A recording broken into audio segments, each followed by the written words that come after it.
I started working at Meta in 2009 when I was 21 years old, and it was a dream come true.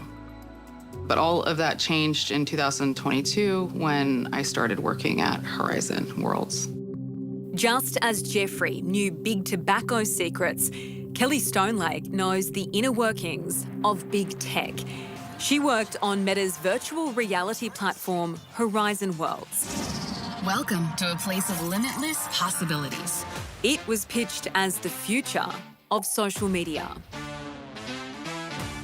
When I joined the organization in 2022, kids were not supposed to be there at all, teens or kids, but it's, if you hear the voices in the experience, there are kids that sound 4, 5, 6 using this product that I didn't have any colleagues that would let their kids use. Oh, it's a product designed for adults.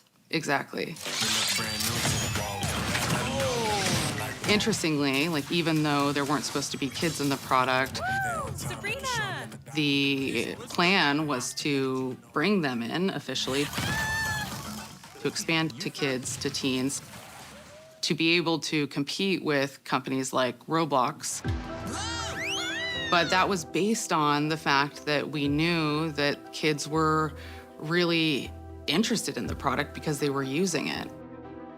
So it became the top priority to expand the product to kids. So they designed a product which was meant for adults. They found out and they knew that there were lots of kids using it. And then you were asked to be part of the cover-up.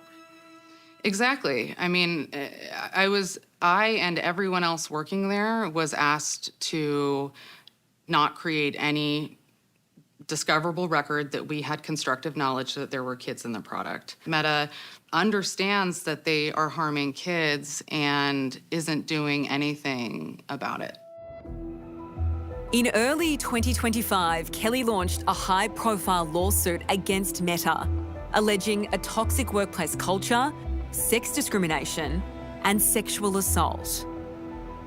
What have you learnt about Meta in that time since you decided to sue? So much. I mean, so much. And it's humiliating, honestly, to reckon with the way my head was in the sand when I worked there. The internal propaganda machine that exists within Meta and companies like it, it's so sophisticated. Sophisticated maybe, but no longer secret. Potential harms and deception are right here in black and white. Explosive internal documents uncovered in lawsuits across the United States.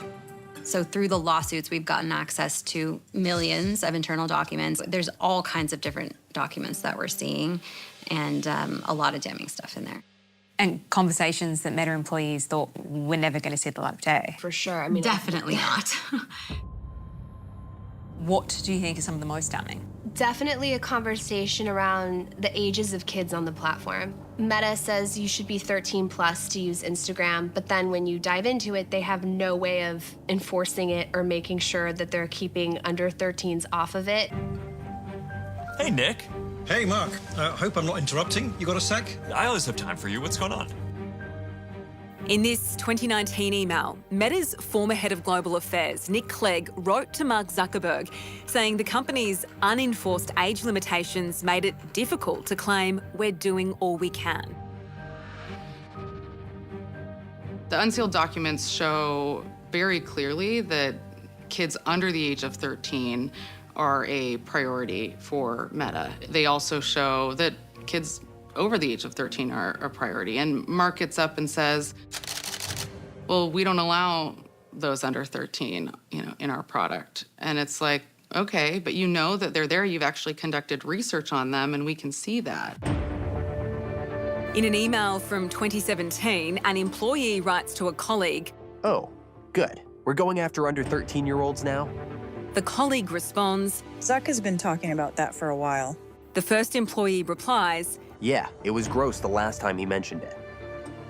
Then there's this internal document. Instagram is an inevitable and unavoidable component of teens' lives. Teens can't switch off from Instagram even if they want to. And in an email from 2020, one person writes, "Oh my gosh, y'all, IG is a drug." A colleague responds writing, LOL. I mean, all social media.